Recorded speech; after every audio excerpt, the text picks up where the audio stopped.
DZRH, magandang umaga Pilipinas! Sa DZRH Radio, DZRH TV at DZRH Online, kasama si Kuya Angelo Balmones. Magandang umaga Pilipinas!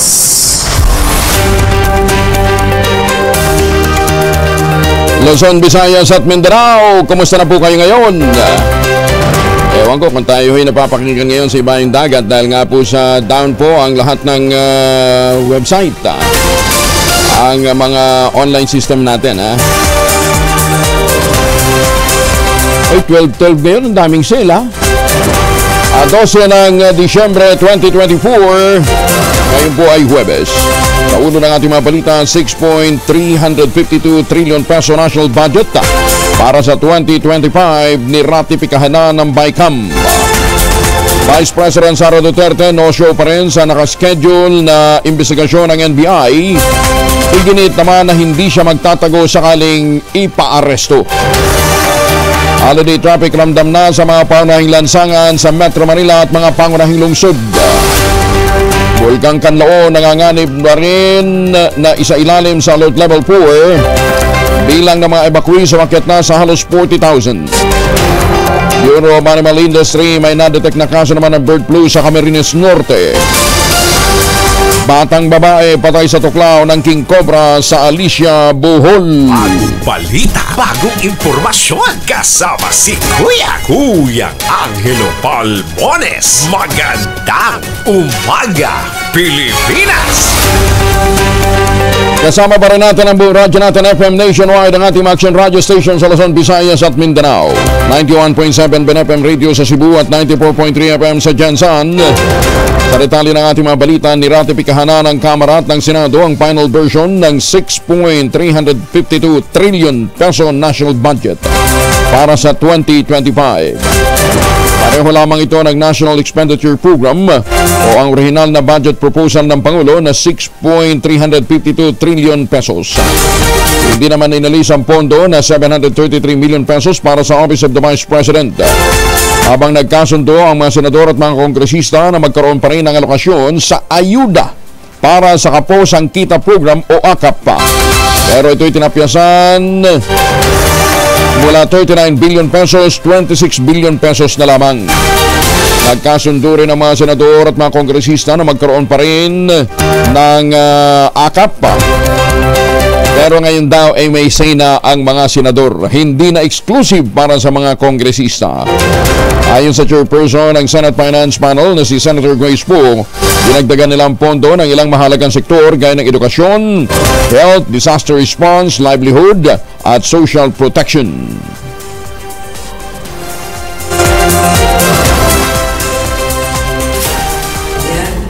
There's a motion to approve on the Senate. The disagreeing votes on House Bill number 10800. Will anybody second the motion? Let me reiterate again my seconding motion, Madam Chair. Thank you, because we were interrupted. I just wanted to make sure that you're still giving your motion. I am not changing my after mind. hearing Senator Biggs and Senator Risa. Thank you. Okay, with that on the part of the Senate, the Bicameral Conference Committee report is hereby approved and adopted.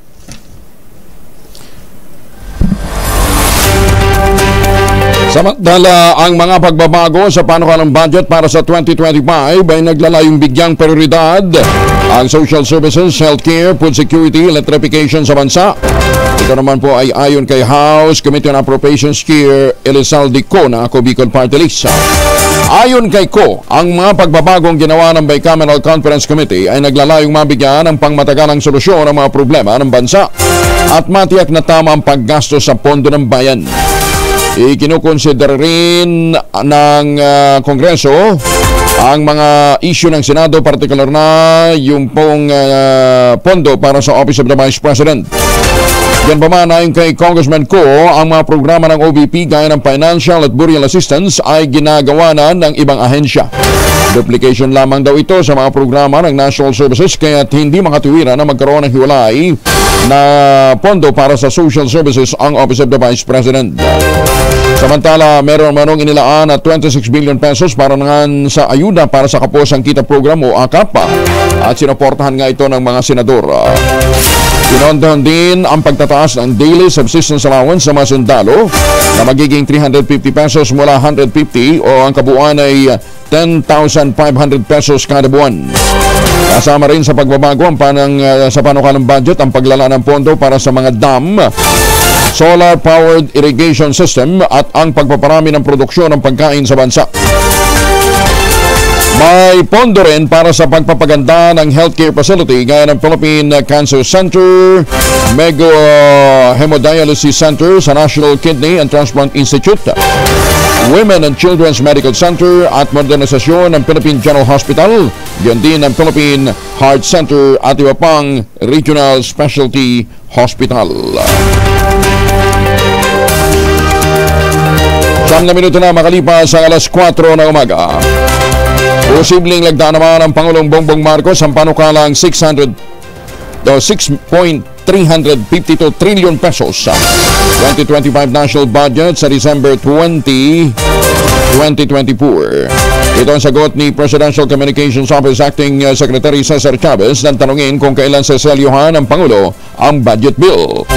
Pero nilinaw naman ni Chavez na tentative pa ang nasabing petsa.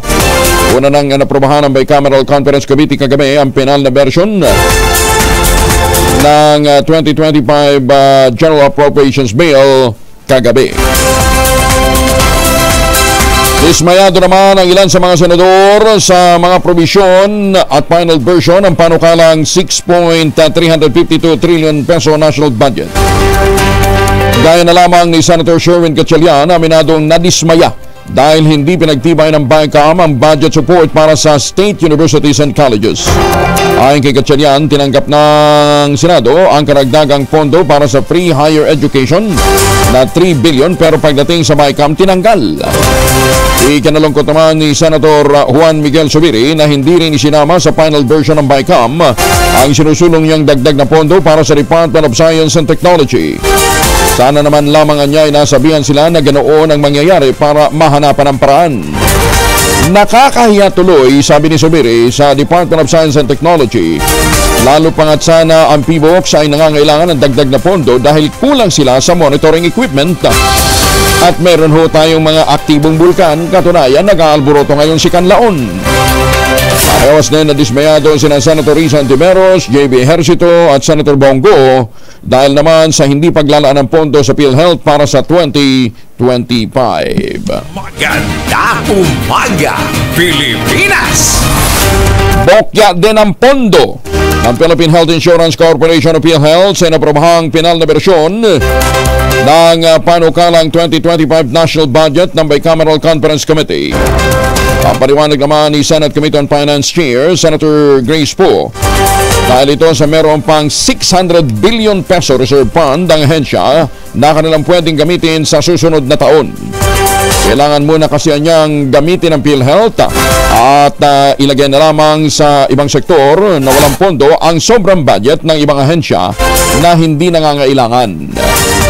Yan pa man paglilinaw ni Senator Poe, bagamat walang subsidiya ang PhilHealth, kasama naman sa pinal na bersyon ng 2025 national budget ang kanilang operating costs.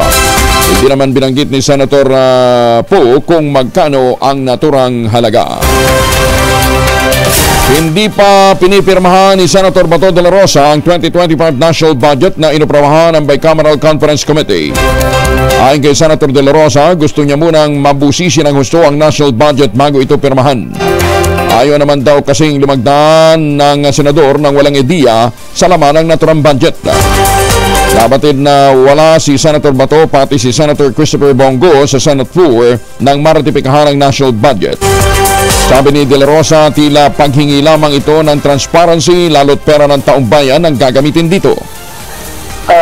Nagmanifest ako na sana bigyan kami ng ample time. Kami mga membro ng BICAM committee ay bigyan kami ng ample time na ma-scrutinize yung laman ng national budget after mag-usap yung dalawang chairman para hindi kami blind kung ano yung pinipirmahan namin. Alam naman, pipirma kaagad kami na hindi namin alam paanong laman. Pagbibigay din pa ng senador, ayaw niyang mabigla sa nilalaman ng budget kagaya noong nakarang taon kung saan ikinagulat niya na kabilang sa programa ay ang AKAP o yung ayuda para sa kaposang kita sa national budget. Although ito ay kasama pa rin ngayon, nabawasan naman daw ho from 36 ay naging 29 billion. Maganda umaga, Pilipinas! Muli na naman ni Senator Christopher Bongo na ang dahilan kung bakit hindi siya pumipirma sa Bicameral Conference Committee report ng proposed national budget sa 2025. Pareho niya sa posisyon ni Senator Bato de la Rosa, nais muna niyang mabusisi ang detalye bago ito pirmahan. Hindi pa raw kasi nababasa ang kabuuan ng report nang ipakita ito sa kanila kahapon ng umaga. Kasalukuyan namang nire-review ng Bicam report at ngayon ay may ilang provision siyang nakita na hindi kapabor-pabor. Partikular niyang iniulat na pag-alis nga ng proposed budget para sa PhilHealth na magmamanifest ang senador ng sarili niyang findings sa lalo madaling panahon.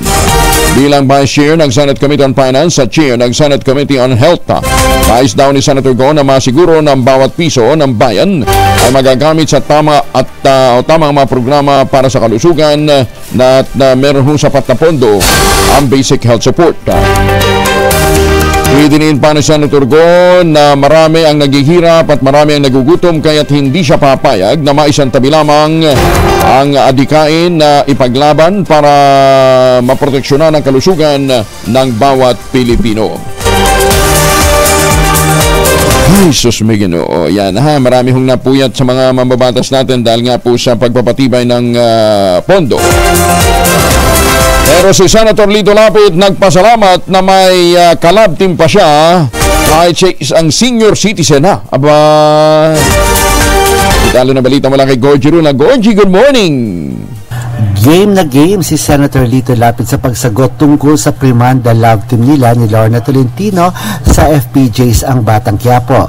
Si Senator Lito Lapid naman dito si Primo at si Lorna naman si Amanda, kaya naging primanda ang kanilang tambalan at mag-partner nga sila dito sa top rating action series ni Coco Martin na Batang Quiapo. Kinagat naman ang tandem nila ni Lorna pero nachichismis naman silang nagkakadevelopan na raw. Pero ang sabi ni Senator Lapid, nagkakatuksuhan lang daw yon sa set at umi-effect naman ang kanilang tambalan. Mabuti na lang at naintindihan naman daw ng kanyang pamilya, lalo na ang kanyang asawa. Pero natutuwa si Senator Lito Lapid dahil sa edad daw niyang iyon ay may ka-love team pa siya. Itong primanda love team nga raw nila ni Lorna ang pinakamatandang love team sa balat ng lupa. Heto pa ang pahayag ni Senator Lito Lapid nang nakachikahan namin sa pa-Christmas party niya sa Entertainment Press. Siguro ako ng pinakamatandang may ka-love team. Mabuti tinatanggap pa ako. Lolo na ako senior citizen na. Tinatanggap pa rin na may ka-love team pa rin ako, ano? Di ba? Isang karangalan niya na hindi ko ma-icon na nga ako pagkatapos ni Eddie Garcia. Tapos si Eddie Garcia, ako na ang pinakamatandang action star. Sa totoo siya, di ba? 70 na po tayo. At yun nga, tinatangkilik pa rin. Parang tingin ko sa karang teenager pa kami. Yung primanda. Ang lakas-lakas sa di ba? Lagi napapag-usapan. Yun nga, nagpapasalamat din ako sa pamilya ko. Naintindihan naman nila yung trabaho ko. Yan ang pahayag ni Senator Lito Lapid na malapit nang tapusin ang kanyang karakter dito sa Batang Quiapo dahil sa magsisimula na ang kanilang kampanya para sa midterm elections. Gorgie Rula po nag-uulat mula sa showbiz ng DZRH, una sa Pilipinas, una sa Pilipino. Maraming salamat, Gorgie Rula. Maganda umaga, Pilipinas! 17 minuto na makalipas ang alas 4 na umaga. Suportado naman ang Comadrona Party List ang direktiba ng Pangulong Bongbong Marcos sa Department of Health na magkasarang kampanya para sa mas malusog na opsyon sa pagkain. Sa ilalim ito ng First 1,000 Day Program ng Kagawaran at ng 34 Philippine Plan for Action for Nutrition na naglalayong tugunan ang malnutrition at pagkabansot ng mga batang Pilipino. Ayon kay ang Comadrona Party List First Nominee Attorney Arnel Gomalia, dapat magsimula sa mga lokal na pamahalaan ang inisyatiba sa pamamagitan ng pagpaprioridad sa nutrition at health issues. Dinanggit pa ni Attorney Gomalia na panahon na rin ikonsidera ang isinusulong ng Comadrona Party List na magkaroon ng mandatory food warning label policy para matugunan ang pamimili ng publiko ng masustansyang pagkain. Ikinakaalarma kasi ng ang Comadrona Party List na panglima ang Pilipinas sa mga bansa sa East Asia at na Pacific region na may pinakamataas na prevalence ng pagkabansot. Kasama din sa mga 10 bansang may pinakamaraming bilang ng mga bansot na bata ayon naman sa World Bank. Idiniin pa ni Attorney Gomalia ang pangangailangang masuportahan at maalagaan din ang mga buntis at nagpapasusong mga ina lalo pat nitong 2019 20% ng mga nagdadalang tao sa bansa ay anemic, may anemia. 38% naman ng mga infants na 6 hanggang 11 buwang gulang ang anemic din. Bukod sa stunting at malnutrition, nananatili pa rin ang problema sa bansa ang obesity na nasa 14% sa 5 hanggang 10-year-old na mga bata habang 40% naman ang adult obesity. Kaya't dapat maitaas ang kamalayan ng publiko sa mga kinukonsumong pagkain at inumin. Ang Comadrona Party List ay binubuo ng mga frontline health workers gaya ng mga komadrona, mga nurse, pharmacist, doktor, mga researcher at iba pang mga professional stakeholder na nais garantihing nakakarating hanggang sa malalayo at liblib na lugar ang basic health service. Ang positibong resulta naman nanaw ng pagkumpirma ng Bureau of Animal Industry ay tumutukoy sa highly pathogenic avian influenza. Ito yung type A, subtype H5N2 sa isang duck farm sa Talisay, Camarines Norte ay resulta ng report ng Department of Agriculture.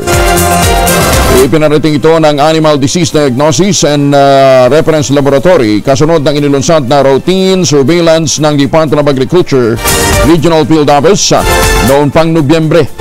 Ito rin ang unang natukoy na HPAI H5N2 sa bansa.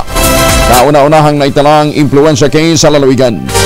Matapos naman ang kumpirmasyon, inendorso ng BAE ang resulta sa DARFO 5 at inirekomenda ang agarang implementasyon ng quarantine at biosecurity measures sa mga apektadong farm upang mapigilan ang pagkalat ng virus. Ang natitirang mga pato ay isasailalim naman sa culling at pagpatay upang mapigilan ang pagkalat ng impeksyon. Inaasa matatapos ang culling operation ngayong nitong December 10. At magpatupad din ang 1 kilometer zone surveillance na dapat ay nakumpleto na. Nagsasagawa na rin ang masusing investigasyon upang matukoy ang kilos ng mga pato at malaman ang dagdag na banta o peligro. Itinatag naman ng DA Region 5 ang Command Center upang mapangasiwaan ang operasyon habang nagsasagawa ng coordinating meeting sa iba pang mga stakeholders. Makakaasa ang publiko na ang BAE ay nakatutok upang maprotektahan ang poultry industry ng Pilipinas mula sa banta ng avian influenza. 21 minutos na makalipas ang alas 4 ng umaga. Hiniling naman ang Agriculture Secretary Francisco Chun Laurel Jr. sa mga mababatas ibalik ang kapangyarihan ng National Food Authority upang mamagitan sa bentahan ng bigas sa merkado. Yan din ang pagkakaroon ng matatag na presyo nito. Sa kanyang testimonya sa Murang Pagkain Super Committee sa Kamara, pinaunahan ni Albay Representative Joey Salceda ang pagdinig.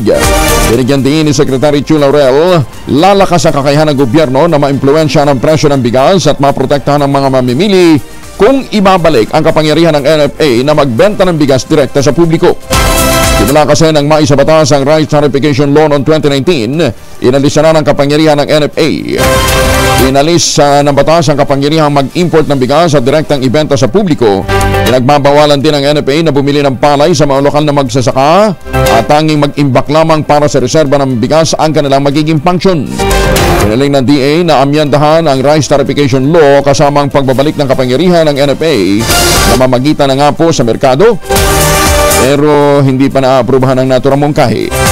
Sinabi pa ng kalihim na merong record bumper stock ang NFA na halos 6 na bilyong bags ng bigas na maaari sanang maibenta sa merkado upang maibaba ang presyo ng bigas kung may kapangyarihan lamang silang gawin ito. 23 na makalipas ang alas 4 ng umaga, inilunsad naman ng Philippine Amusement and Gaming Corporation o PAGCOR ang mga flagship infrastructure projects nito kinabibilangan nga ng mga school building na target nilang makumpletong maibaba sa susunod na 4 na taon. Ito po ay kumakatawan sa 1,200 classrooms. Ito ay makarang lumagda si PAGCOR Chair at CEO Altenco ng Memorandum Circular na nagpo-formalize sa bagong collaborative undertaking katuwang ang DepEd o Department of Education at Department of Public Works and Highways. Ay kay Tenco, umaasa sila na sa 4 na taon ay makapagpapatayo sila ng higit sa 1,000 silid-aralan na may mga bagong istruktura. Hindi lang po repair. Sinabi pa ni Tenco na ang nasabing proyekto ng PAGCOR at ang kanilang mga partner agencies ay nakatuon sa mga malalayong lugar at mga pamayanan. Bukod sa mga gusaling pamparalan, sinabi ni Tenco na magtatayo rin ang PAGCOR ng 200 e-learning center na ilalagay naman sa mga lugar na may mataas na konsentrasyon ng educational institutions. Empleyado ng pamahalaan sumuko sa mga pulis sa Borongan City dahil sa kasong homicide. Detalye ng balita mula kay Jimmy Angay-Angay. Maupay nga aga, Jimmy. Isang empleyado ng pamahalaan sumuko sa kapulisan dahil may kasong kinaharap sa korte na homicide. Kinilala ng Philippine National Police ang akusado si alias Gorio, 40 years, residente ng Barangay Batiawan, Top Eastern Samar. Sumuko ito sa kapulisan sa Barangay Campisao, Borongan City. Nasa Borongan City Police Station Custodial Facility ang akusado habang didinggin ang kaso sa korte. Hindi pa nakaglagak ng piyansa, nagkakalagang 120,000 pesos. Kaya nasa kustodiya pa ito ng kapulisan. Ang akusado pinaghinalaang nakapatay kaya sinampa ng kaso sa korte ng homicide. Mula dito sa DYV Lacson Radyo Tacloban, ito si Arstrator Jimmy Angay-Angay para sa DZRH, una sa Pilipinas, una sa Pilipinas. Magang salamat, Jimmy. May nga aga sa mga kuturantara sa Negros, halong ka mo. Ay mga misis, amoy araw ba si Mr. pag-uwi galing ng trabaho, may dalian sa germs sa katawan nila para labanan ang amoy araw at amoy pawis. Gumamit ang Shield Bath Soap regularly. Unbeatable ang Shield sa paglaban sa germs versus another brand may shea butter na pampalambot ang kuti sa presyong abot kaya 12.50 SRP. Kaya naman recommended ito ng Philippine Nurses Association. Kaya mga misis ay challenge you, subukan ang Shield Bath Soap. Galit sa sakit, may malasakit, sulit na sulit. At habang kayo po ay nagsashower gamit ang Shield Bath Soap, ito po naman ang ating mahiwagang tunog. Mahiwagang tunog.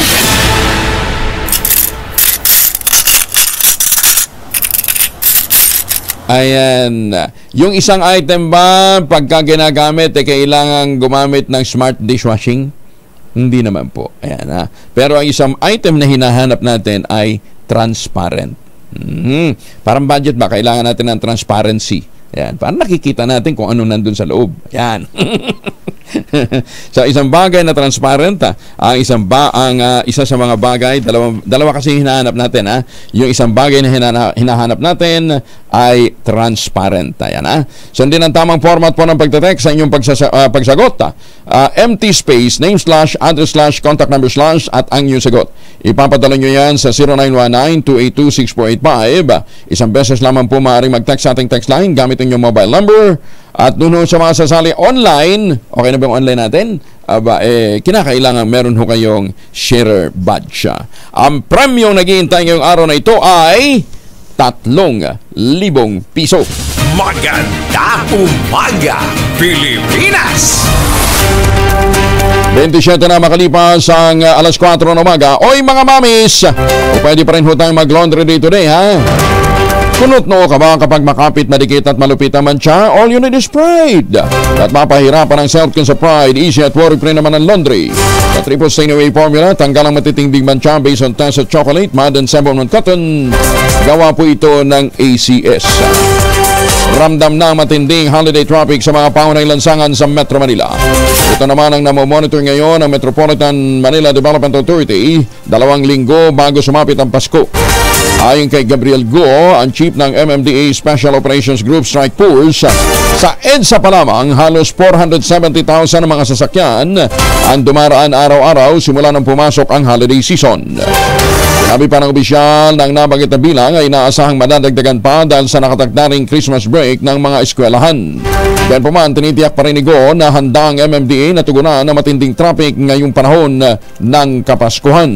Since the start of November 18, marami po tayong mga bagong guidelines na ibinaba. No? Like for example, tulad po nung yung pag-extend ng ating mga personnel, ng ating mga enforcers sa ating mga kalsada. So, karamihan po ng ating mga enforcers ngayon, makikita po natin na nagmamanage sa traffic. Hindi lang po until 9 or 10 p.m. in the evening. We are extended until 12 midnight po. Nilinaw din ang Metropolitan Manila Development Authority na walang ipinatutupad ng mall-wide sale ban sa Kalakang, Maynila upang maiwasan ang matinding traffic ngayong Christmas season. Sa hearing ng Senate Committee on Public Services, sinabi na Traffic Enforcement Group Director Victor Nunez, hindi ipinagbabawal ang mall-wide sale.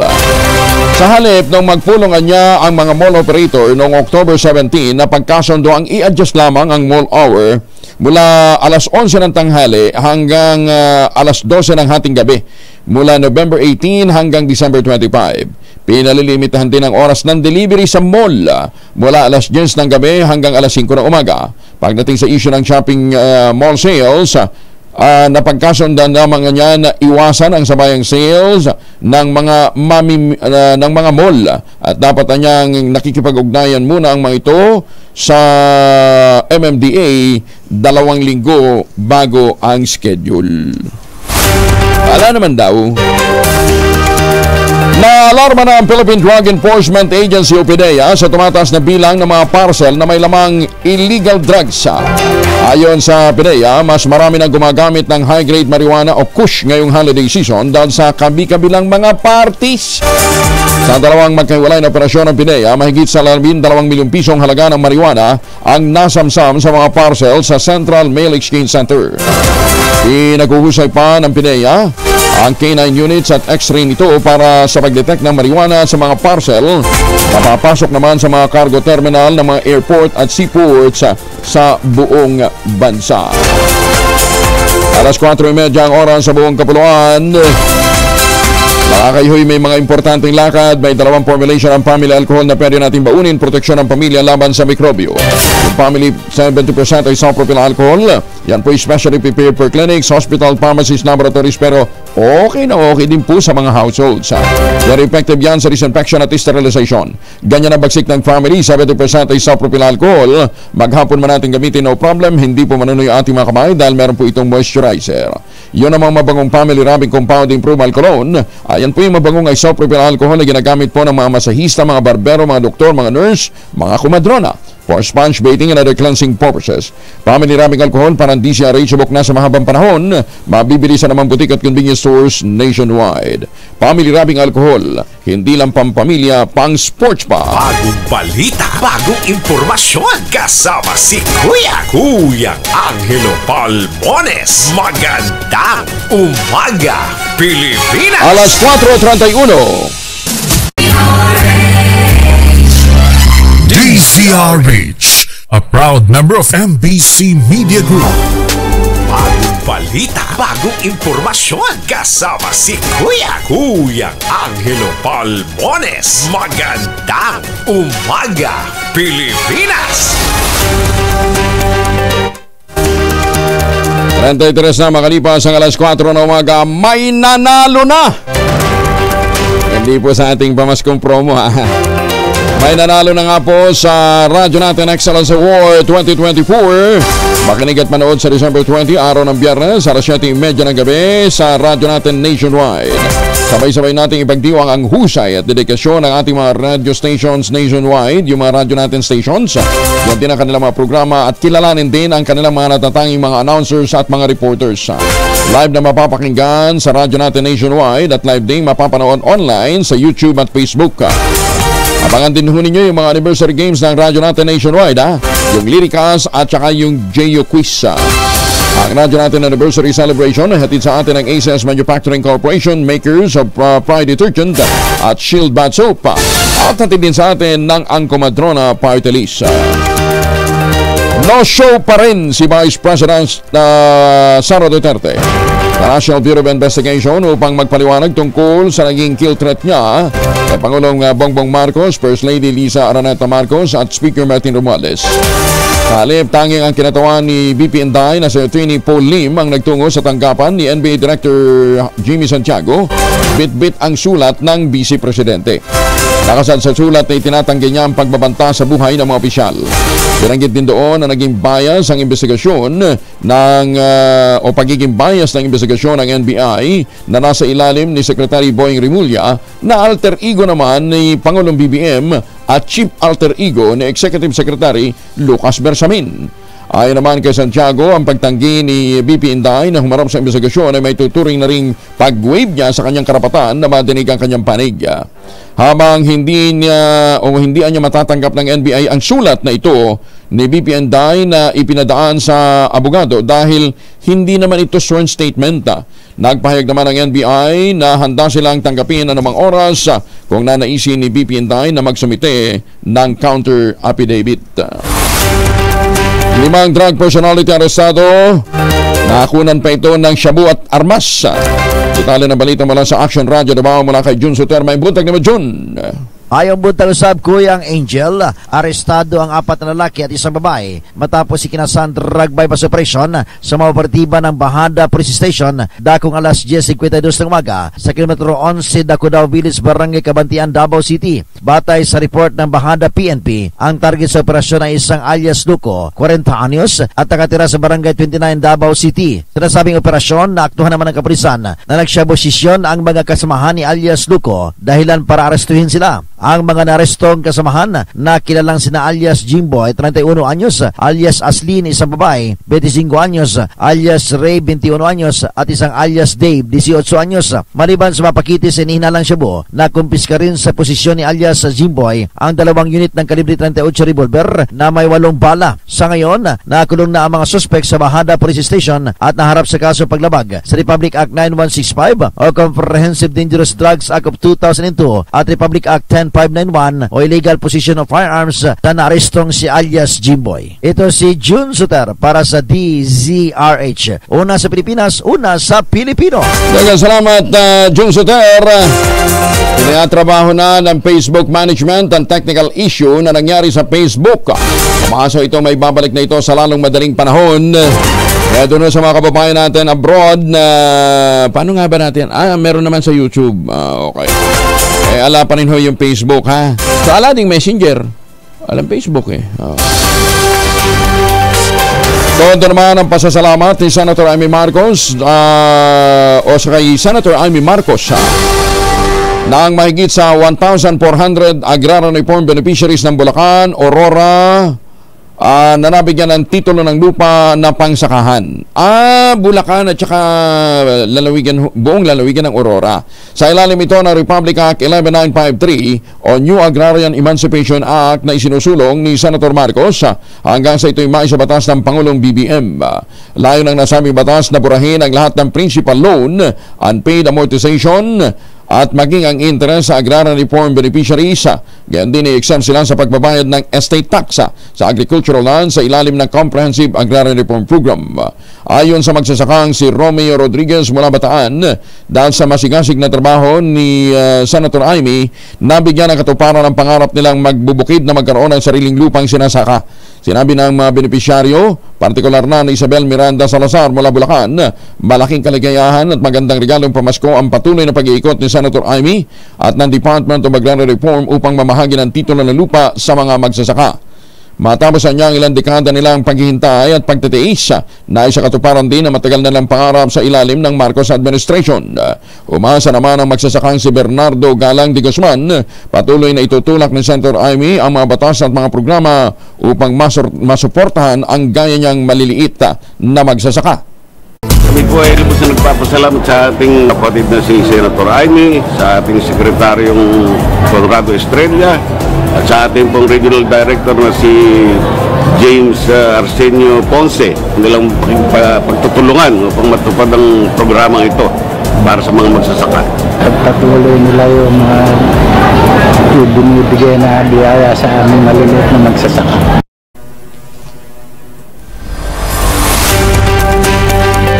Alas 4:39 ang oras sa buong kapuluan. Ay baka kayo hindi magandang gising, hindi kasi kayo nag-ultabayo. Ano po yung ultabayo? Ang ultabayo po ay ang postbiotic with Lactococcus lactose brain plasma. Dumaan ho ito sa mahabang clinical trial. Pinag-aralan ho talaga ng mga dalubhasa sa Japan. Ano ba ang benepisyo ho nito?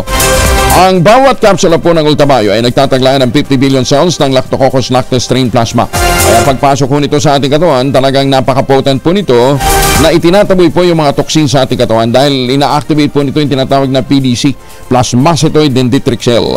Ang tawag po dyan ng mga dalubhasa ay commander ng ating immune system. Kaya habang tayo natutulog, itinataboy po nito yung mga toxins na ating nakuha sa buong maghapon. At the same time, binibigyan tayo ng magandang tulog, mahimbing na tulog. Lalong-lalo na yung mga senior citizen, ano ha? Kaya kung mahimbing ang kanilang tulog, nagkakaroon sila ng panibagong sigla, nagkakaroon sila ng panibagong lakas, nagkakaroon ng panlaban sa stress, puyat at pagod. Ang ultimayo po ay available sa Lazada at Shopee. Siguraduhin lamang galing po ito sa Teoxys Health Ventures. Kung meron pa po kayong mga concerns, abay mag-text po kayo sa 0917-110-6580.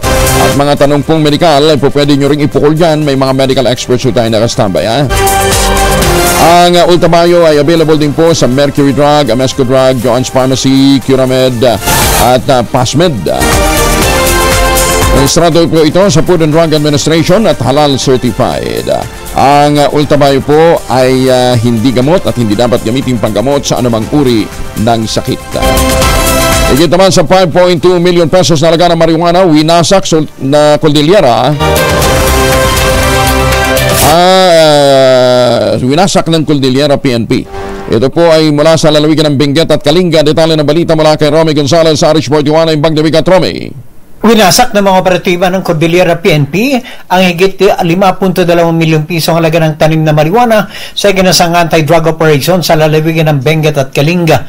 Sa Benguet, abot sa 9,870 piraso ng fully grown marijuana plants, 800 marijuana seedlings at 20,000 gramo ng tuyong tangkay at dahon ng marijuana na may standard drug price na 4,410,000 pesos ang nadiskubre na pinagsanib na elemento ng Benguet PNP, Regional Intelligence Division ng Cordillera PNP at PIDEA sa Barangay Kayapa sa Bacon at Takadang sa Kibungan. Samantalang sa Kalinga, nadiskubre ng mga operating troops ng Kalinga PNP, Regional Mobile Force Battalion 15 at PIDEA Cordillera sa Barangay Ngibat, Tinglayan ang 4,000 piraso ng fully grown marijuana plants na nagkakalaga ng 800,000 piso. Lahat ng mga nadiskubring kontrabando ay sinunog sa mismong lugar ng operasyon.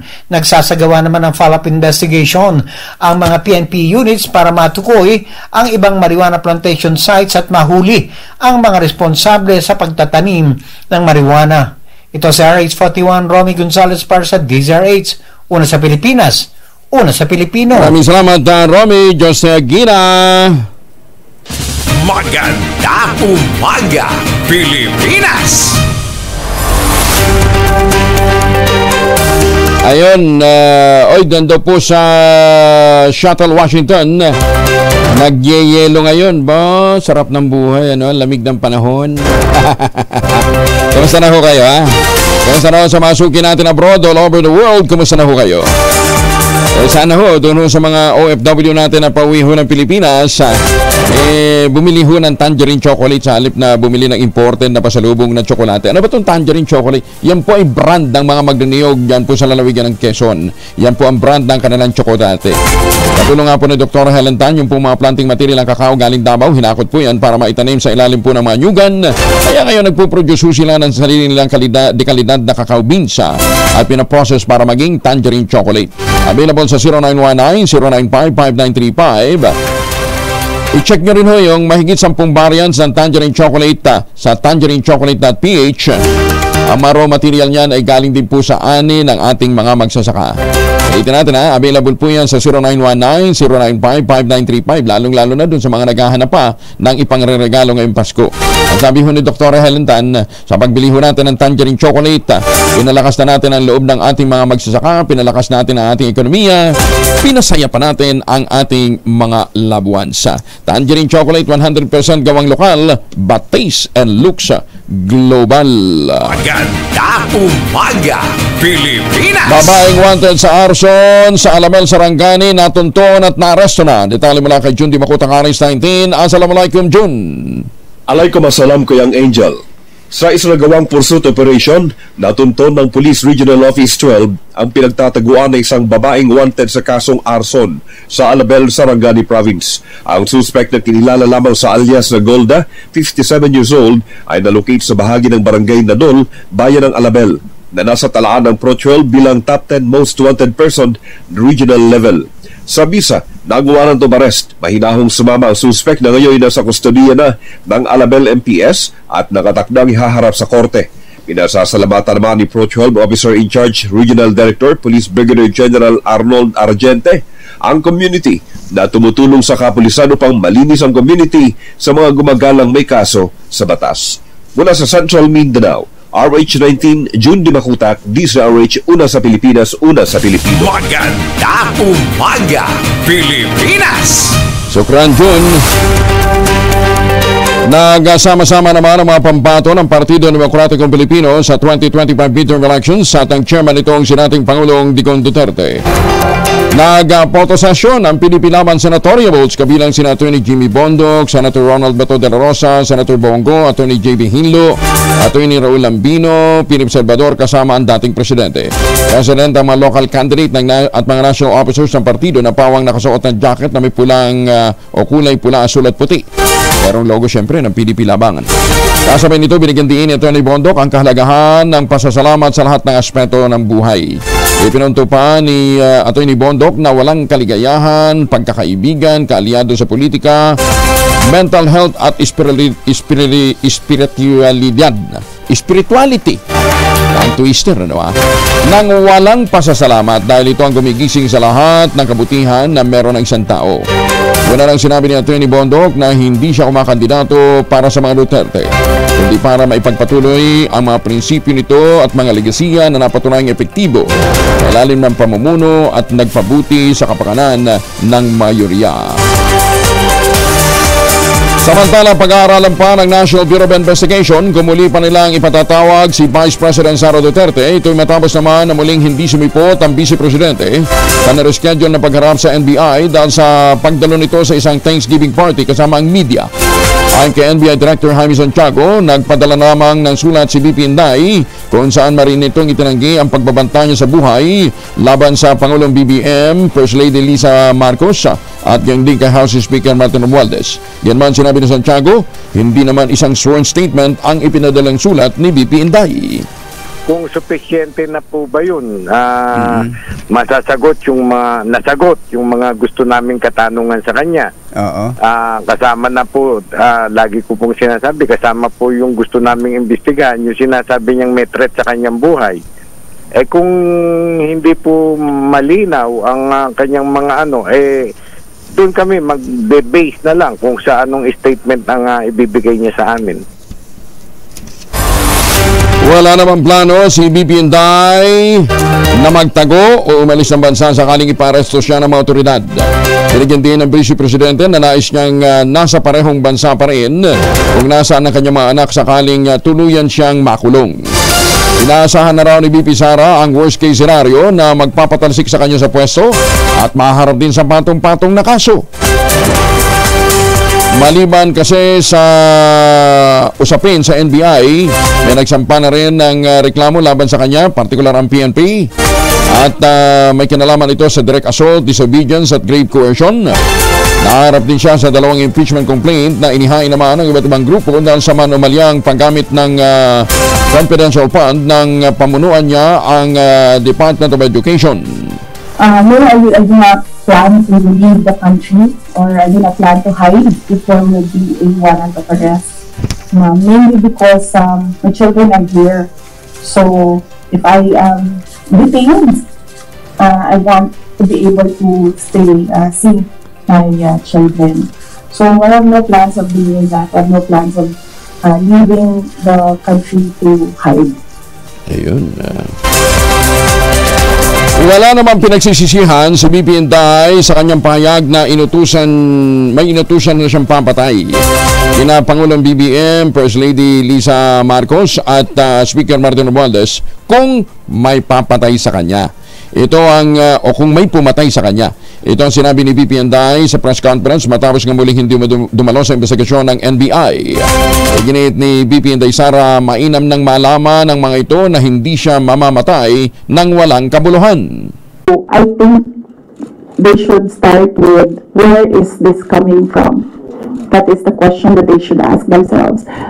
But I don't think they'll ever ask that of themselves. So we'll just move on to the cases and the impeachment and whatever will come in the new year. Do you regret that you are making such threat to the President and the First Lady and the Speaker? At no, ma'am. Buti na yung alam niyo. Huwag na yan. Samahan naman ng voice clip. Inihay naman ang mga leader ng Kamara de Representantes ang House Bill 11192 na naglalayong i-regulate na ang paglalaan at paggamit ng Confidential at Intelligence Fund. Patawan din ang parusa ang maling paggamit nito. Naghain din sila ng kaugnay na panukala upang i-regulate ang Special Disbursing Officer ng gobyerno. Pagtakda ng parusa sa maling paggamit ng pondong kanilang pangangasiwaan. Ang dalawang panukala inakda ng 38 miyembro ng komite na kinabibilangan ng Good Government and Public Accountability. Ito'y pinangungunahan ni Congressman Joel Chua. Kasama din sina Deputy Speaker at Pampanga 3rd District Representative Aurelio Don Gonzales. Ang panukalang batas ay bunga naman ng masusing investigasyon ng komite sa umano'y maling paggamit ng 612.5 million peso confidential fund na tatanggap ng Office of the Vice President. Yan din ang Department of Education sa ilalim ng pamumuno ni BP Inday. Natuklasan kasi sa pagdanig ang ilang mga paglabag sa paglalaan sa paggamit ng CIF. Nabibilangan dito ang hindi pagtutugma sa pagbibigay ng confidential funds sa mga ahensya at irregular na paggamit ng confidential expenses. Tumanggi muna si Vice President Sara Duterte na magpaliwanag tungkol naman sa recipient ng confidential fund na may mga pangalang non-existent sa Philippine Statistics Authority o PSA. Nang matanong ng media tungkol dito, sinabi ni BP Inday na hindi siya magpapaliwanag dahil posible niyang makompromiso ang intelligence operations ng kanyang tanggapan. Una nang pinagpapaliwanag ng mga mababata si BP Inday sa manumalyang paggastos umano ng 612.5 billion peso confidential fund ng OBP at ng Department of Education na meron umanong inimbentong mga recipient. Nagalok naman ang dating Pangulong Rodrigo Duterte na bayaran ang mga abogado ni BP Inday Sara kung o para sa hinaharap nitong kasong impeachment.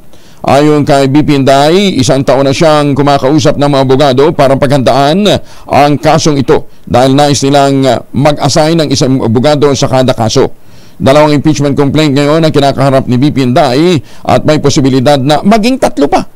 Kamakailan lamang nalaman sa mahigit sa kalahati ng resibo na ginamit sa confidential fund ng OBP ay ipinangalan sa mga taong walang birth certificate ayon naman sa Philippine Statistics Authority. Sabi nga ni Senator Ping dapat naiintindihan po yung issue ng confidentiality, ha? Kaya nga meron tayong mga pseudonym. PhilHealth hindi binigyan ng subsidy sa 2025 national budget. May karagdagan detalye sa Raymond Paz, RH28. Raymond, good morning. Nagkasundo ang mga senador at mga congressmen na miyembro ng Bicameral Conference Committee para sa 2025 national budget na huwag nang bigyan ng subsidy ang Philippine Health Insurance Corporation o PhilHealth. Ayon kay Senator Grace Poe ng Senate Committee on Finance, nasa 600 billion pesos ang reserve fund ng PhilHealth na dapat muna nilang gamitin bago sila bigyan ng subsidy. Sabi ni Po, nagtataka ang mga mambabatas kung bakit ayaw gamitin ng PhilHealth ang kanilang reserve fund habang napakarami nating mga kababayan ang nangangailangan. Mahigit 60 billion pesos ang unang proposal na subsidy ng PhilHealth para sa susunod na taon. Matatanda na idiniklara ng PhilHealth ang 89 billion pesos na kanilang subsidy para ngayong 2024 na savings. Kaya ang 60 billion nito ay kinuha ng Department of Finance. Narito si Senador Grace Po. Sa ngayon, ang PhilHealth ay hindi nabigyan ng budget sapagkat kailangan nilang gamitin muna yung kanilang reserve funds na kung nakikita ninyo, marami na ngang nagagalit dahil hindi nabibigyan ng tamang reimbursement, hindi mabilis ang pagka-reimburse. Kung nakikita naman natin na ganun karami yung pera nila, kailangan gamitin nila yon dahil nasasayang lang. Anong ginagawa nung, ba't nila iniimbak lang doon, hindi nila ginagamit. So, doon sa mga sektor na talagang walang pondo, doon natin nilagay yung mga sobra naman sa iba na alam natin hindi nila kailangan. Tutol naman si Senador Christopher Bongo sa ginawang zero subsidy ang PhilHealth.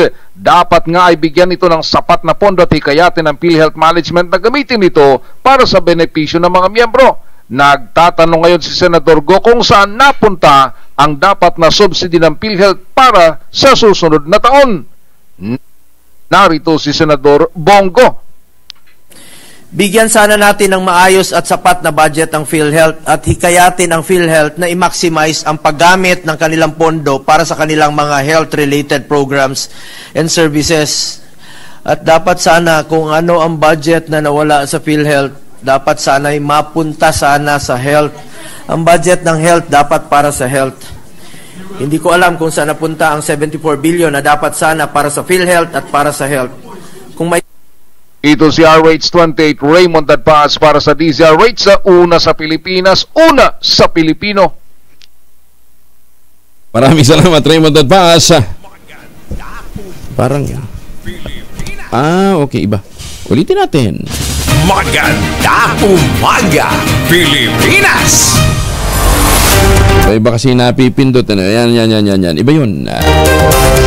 4 na minuto na lamang bago mag-alas 5 na umaga, ipinapaubaya na ni Senator Amy Marcos, kina Pangulong Bongbong Marcos at Vice President Sara Duterte kung muling magkakayo sa gitna ng ingay sa politika. Ayon sa presidential sister, nasa dalawang pinakamataas na opisyal ng pamahalaan kung talaga bang nasa point of no return na o may pag-asa pa ba silang magkabalikan bilang magkaibigan. Pero maasa naman si Senator Amy na anuman ang salpukan ni na Pangulong Marcos at BP Inday, nasa unahan pa rin ang kanilang listahan kung ano ikabubuti ng sambayan ng Pilipino.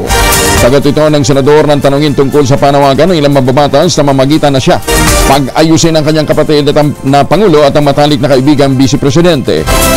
Una nang sinabi sa DCRH at radyo natin ni Senator Marcos na umaasa siyang may himala pa sa away ng dalawa at tinadaan na lamang ito sa dasal at pagtitirik ng kandila. Nang tanong naman tungkol sa pagbabanta ni BP Sara kay Pangulong BBM, First Lady Lisa Marcos at House Speaker Martin Romualdez, sinabi ng Senadora, palagi namang may banta sa buhay ng mga Marcos. Gaya din ng mga Duterte, kaya sila bantay sarado ng mga security escort. Idinian pa niyang given na ang death threat sa kanilang buhay, kaya hindi na ito dapat na pinag-uusapan pa. Si Governor Chavit Singson, no comment naman sa pagkakabuwag ng unit team. Talo na balita mula kay Boy Gonzales sa RH29. Boy, good morning. Good morning, Kuya Angel. Tumaging na mag-komento si dating Ilocos Sur Governor Manong Chavit Singson kaugnay sa issue ng hidwaan ni na Pangulong Ferdinand Marcos Jr. at ng pamilya Duterte. Si Manong Chavit ang siya sa nagtaas noon sa kamay ng unit team o ng tambalan ni na Pangulong BBM at Vice President Sara Duterte nung tumatakbo lamang sila noong 2022 election. Sa panayam kay Manong Chavit matapos dumalo sa Thanksgiving ng Philippine Rural Electric Cooperative Association o PhilReca sa Manila Hotel, inamin niyang isa sa dahilan ng hindi niya pagtakbo sa nakalipas na halalan ang pagbibigay muna niya ng suporta sa unit team. Nabuwag ang tambalang Marcos sa Duterte mula na magbitiw si BP Sara sa gabinete at talubas na ang iba't ibang issue gaya ng investigasyon sa confidential fund. Sa ngayon, naharap sa dalawang impeachment complaint ang pangalawang Pangulo, pero una nang iginit ni Pangulo BBM na hindi na ito kailangan.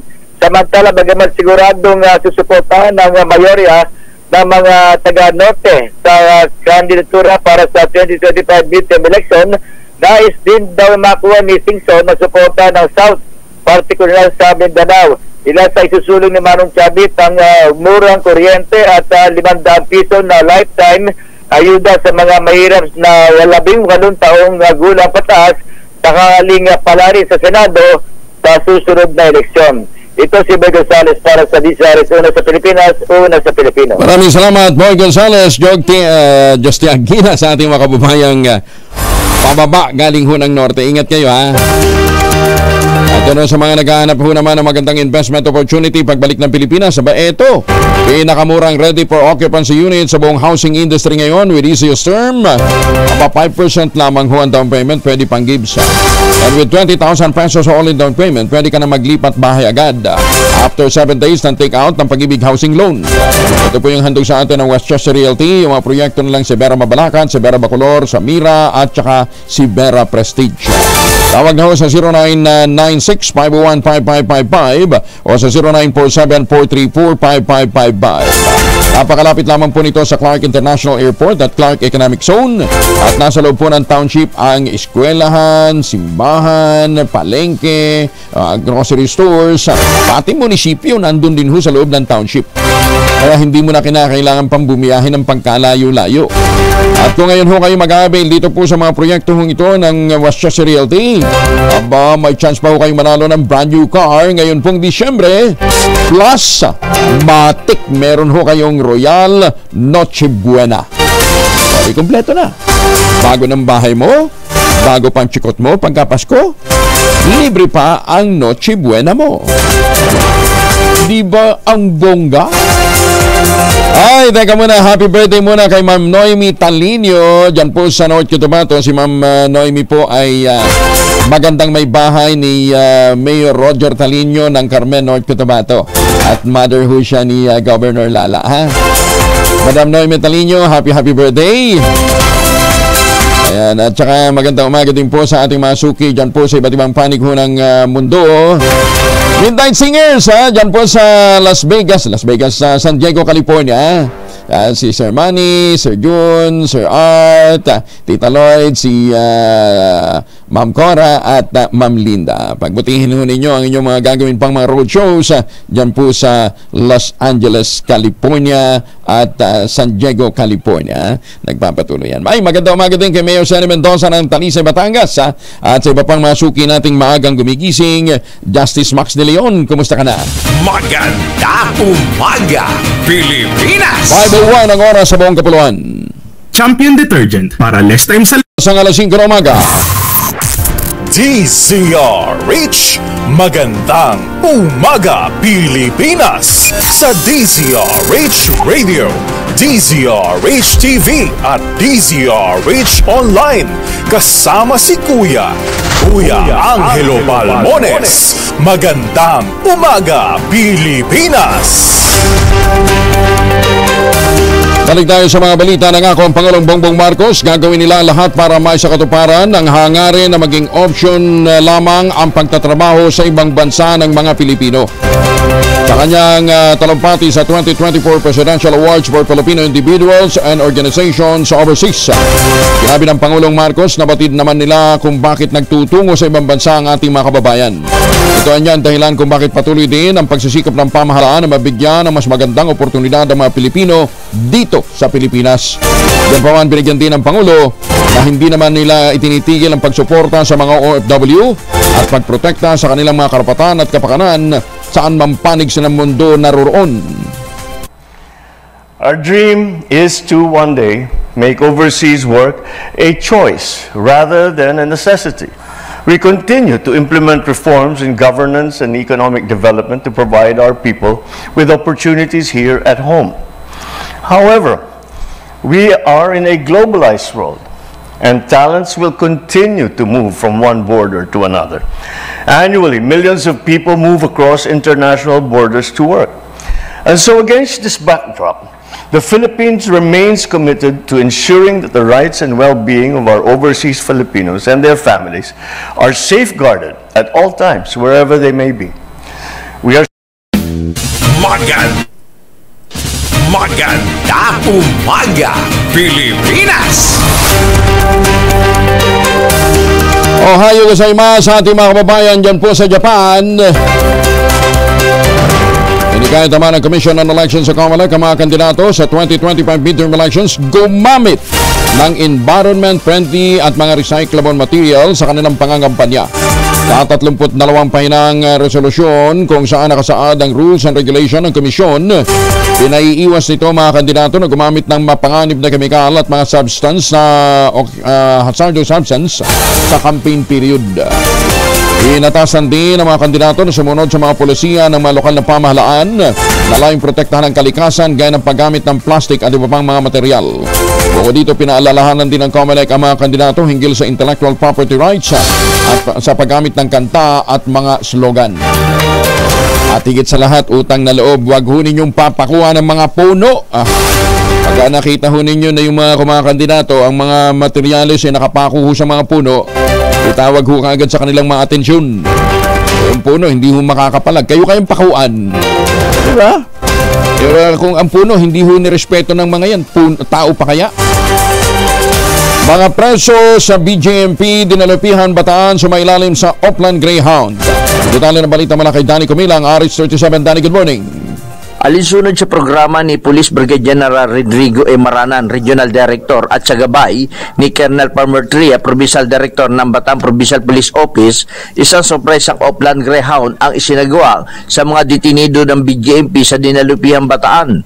Layunin nito na makumpiska ang mga iligal na droga, paraphernalia at iba pang mga bagay na kontrabando upang matiyak na hindi may pagpapatuloy ng mga detenido kung meron man ang kanilang mga ipinagbabawal na gawain habang nakakulong. Ang operasyon ng Greyhound ay pinangasiwaan ito ng mga tauhan ng dinalupihang PNP sa pangunguna ni PAMS Leonardo Poques Jr. mismo sa ilalim ng pangangasiwa ni Police Lieutenant Colonel Marcelo Telosa. Danny Comilang, RH37, DCRH, una sa Pilipinas, una sa Pilipino. Maganda umaga, Pilipinas! Mukhang nanunumbalik ng Facebook, ha? Baka kayo may mga importanteng lakad, huwag kalimutan magbaon ng proteksyon laban sa mikrobyo. Dalawang formulation ng family alcohol na pwede natin pagpilian. Yung family, 70% ay isopropyl alcohol, especially prepared for clinics, hospital, pharmacies, laboratories, pero okay na okay din po yan sa mga households. Very effective sa disinfection at sterilization. Ganyan po ang bagsik ng family, 70% ay isopropyl alcohol. Maghapon man natin gamitin, no problem. Hindi po manuno yung ating mga kamay dahil meron po itong moisturizer. Yung po namang mabangong family wrapping compound improved alcoholone. Ayan ho yung mabangong isopropyl alcohol na ginagamit po ng ating mga masahista, mga barbero, mga doktor, mga nurse, mga kumadrona, wash sponge, bathing, and other cleansing purposes. Family wrapping alcohol parang DCRH huwag na sa mahabang panahon. Mabibili sa namang butik at convenience stores nationwide. Family wrapping alcohol hindi lang pampamilya, pang sports pa. 28 anyos na rider patay sa banggaan ng dalawang motorsiklo sa Mangaldan, Pangasinan. Detalye na balita mula kay Freddy Pajardo, RH38. Masantos siya kabasan, Chikamin sa ating mga kababayan dyan sa Pangasinan, Freddy. Doon na arrival sa Region 1 Medical Center sa Dagupan City ang 28 anyos na rider na si Christian Curioso, presidente ng Barangay Poblacion Posorobio, matapos magtamo ng malubang sugat sa ulo sanhin ng salpukan ng dalawang motorsiklo sa kahabaan ng National Highway sa Barangay Bantayan, Mangaldan. Sugatan din ang angkas ng biktima na si John Kayabia, 29 anyos ng Barangay Gilig, Mangaldan, at si Bon Maykakino, 21 anyos taga Barangay Malabago, Mangaldan, driver ng nakasalpukang motorsiklo. Sa ulat ni Chief of Police Lieutenant Colonel Roldan Cabatan, alas 12:10 ng madaling araw papauwi na sana ang biktima at habang binabagtas ang nasabing lansangan, nakasalpukan ito ang kasalubong ng motorsiklo na minamanihon ni Aquino na parehong mabilis ang takbo. Kapwa sugatan ng 3, subalit pinakamalubhang sugat sa ulong tinamo ni Curioso, sanhi ng kanyang pagkamatay. Ito si Freddy Pajardo, RH38, nag-uulat para sa DCRH, una sa Pilipinas, una sa Pilipino. Maraming salamat, Freddy. Samantala, Pagsusuot ng helmet sa lahat ng mga motorcycle riders sa Northern Samar mahigpit na ipinatutupad matapos nga ang sunod-sunodin na vehicular accident. Detalye ng balita mula kay RH34, Jane Galit Bantayan. Jane? Dahil naman sa sunod-sunod na vehicular accident sa lalawigan ng Northern Samar, inindoroso at napag-usapan ng Provincial Peace and Order Council ang mahigpit na pagpapatupad sa paggagamit ng helmet sa lahat ng motorcycle riders sa lalawigan ng Northern Samar. Isang resolution na pinasa ng Provincial Peace and Order Council o PPOC kung saan ang chairman dito ay si Northern Samar Governor Edwin Chuan para sa mahigpit na pagpapatupad sa paggagamit ng helmet at pagsunod sa mga traffic at road safety laws sa lalawigan ng Northern Samar. Ang resolution na naprobahan ng Joint PPOC Provincial Development Council. Nakikitang mahina sa mga vehicular accidents dahil sa may pagsunod sa traffic laws, kabilang dito ang pagmamaneho ng lasing, unlicensed drivers at hindi pagsusuot ng helmet. Ayon sa report ng Provincial Government ng Northern Samar, inatasan ng PPOC ang strict compliance batay naman sa Republic Act 10054 ang pagsusuot ng helmet sa lahat ng motorcycle riders. Kabilang naman sa magpapatupad dito ang LTO at Philippine National Police. Kaugnay nito nagpahayag naman ng pagkabahala ang isang membro sa pagpapatupad ng polisiya. Ayon kay Board Member Don Abalon, baka maabuso ang paggagamit ng helmet ng mga perpetrators na hindi makikilala o may tatago ang kanilang identity sa likod ng closed helmets. Inirekomenda nito na ang gagamitin ng helmet ng mga motorcycle riders ay dapat nakikilala. Bukas naman sa usapin, sa uri ng helmet na gagamitin ang nasabing body. Mula sa Action Radio Katarman sa lalawigan ng Northern Samar, RH34 Jane Galit Bantayan, una sa Pilipinas, una sa Pilipino. Maganda umaga, Pilipinas! Dagang salamat Jane. Inatasan naman ng House Quinta Committee, kilala bilang Murang Pagkain Super Committee, ang National Bureau of Investigation, imbestigahan na ang mga middlemen kaugnay ng mataas na presyo ng bigas sa mga palengke kahit ibinaba na ang taripa ng imported na bigas.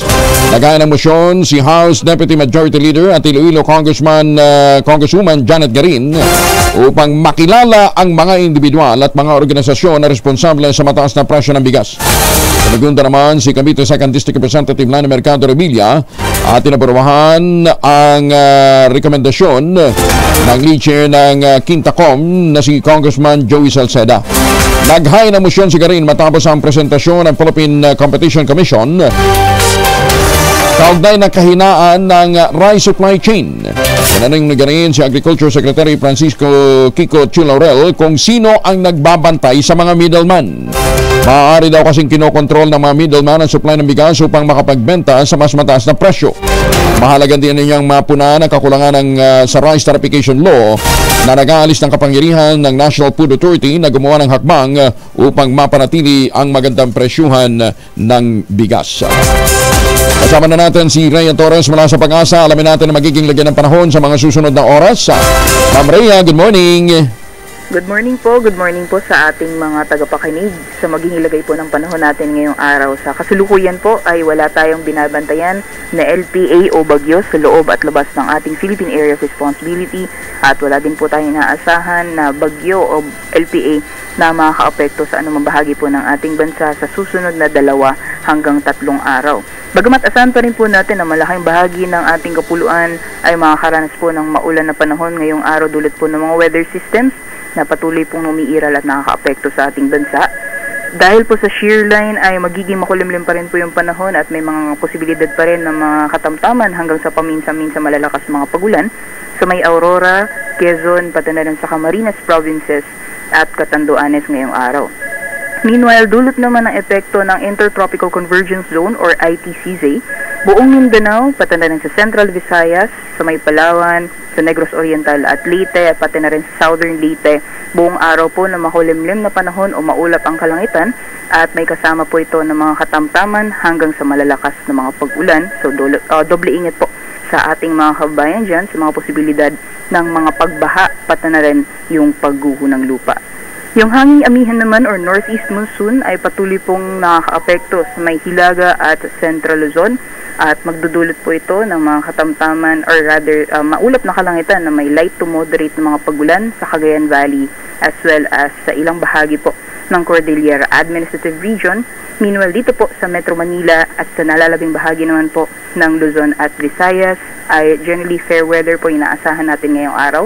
Liban na lamang po yung mga posibilidad ng mga biglaan o mga panandaliang buhos ng ulan dulot po ng mga localized thunderstorms sa may Southern Luzon at Visayas at may hina mga pagulan o mga pag-ambon naman sa Ilocos Region, sa nalalabing bahagi ng Cordillera Administrative Region at sa nalalabing bahagi ng Central Luzon. Doble ingat din po sa ating mga kababayan sa may Kabisayan dahil possible pa rin po yung mataas na posibilidad ng mga biglaan o mga panandaliang buhos ng ulan.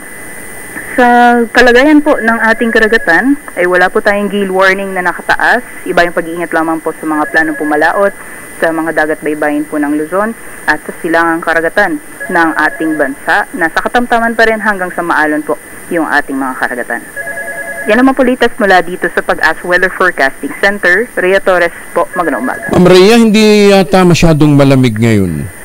Yes po, yung amihan po natin is mostly andito lamang po sa may bahagi ng Northern Luzon talaga yung actual na effect. So, pagdating po dito sa Metro Manila, hindi na po siya gaanong kalakasan. At yung mas umiiral po yung shear line, kumbaga. So, pagdating po sa atin, hindi na din po natin masyadong ramdam yung amihan. Kahit nga daw sa Mindanao at Visayas hindi din masyado. So, although for Mindanao and Visayas area, medyo magiging maulan po ngayong araw. So, ibang lamig po yung magdadala ng lamig. Weather system po yung magdudulot ng lamig dun. Ayan, Ma'am Rhea, maraming salamat ha. Magandang umaga. Thank you. Magandang umaga po. Maraming salamat po. Si Rhea Torres mula po sa Pag-asa. May buntag sa atong mga tagpaminaw diyan sa Visayas o Mindanao. Maganda umaga, Pilipinas! Upang itama naman ang kinakalat na maling impormasyon, ipiniliwanag ni Assistant Majority Leader Judas Idre ang magiging papel ng Tingog Party List sa Health Development Program katuwang ang Philippine Health Insurance Corporation of PhilHealth at Development Bank of the Philippines. Ang programa ay tinatawag palang Maalagang Republika Rural Financing Health Development Program. Sinabi ni Isidre, hindi naman ito tingog-led project. Magko-complement lamang daw sila sa mahakbangin ng PhilHealth at DBP sa pamamagitan ng tulong o pagtulong sa mga lokal na pamahalaan. Nakakalungkot lamang daw kasi na-reduce ito bilang isang political issue na hindi naman at sa katunayan isa itong project ng LGU at hindi ng tingog. Sa kabila ng kritisismo, sinabi ni Isidre na terminado ang tingog na isulong pa rin ang programa. Sinabi pa nito na prioridad ng tingog na mapalakas ang pagpapatayo ng ospital na pinatatakbo ng mga lokal na pamahalaan upang matulungan ng mga tertiary hospital na pinatatakbo ng national government. Ayon sa mambabatas, nais ng Tingog Party List na matugunan ang kakulangan sa healthcare system sa pamamagitan ng pagsusulong ng mga reforma sa batas.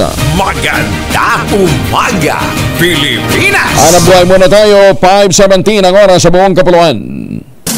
Chairman George Garcia, sandali. Meron lang tayong flash report dito.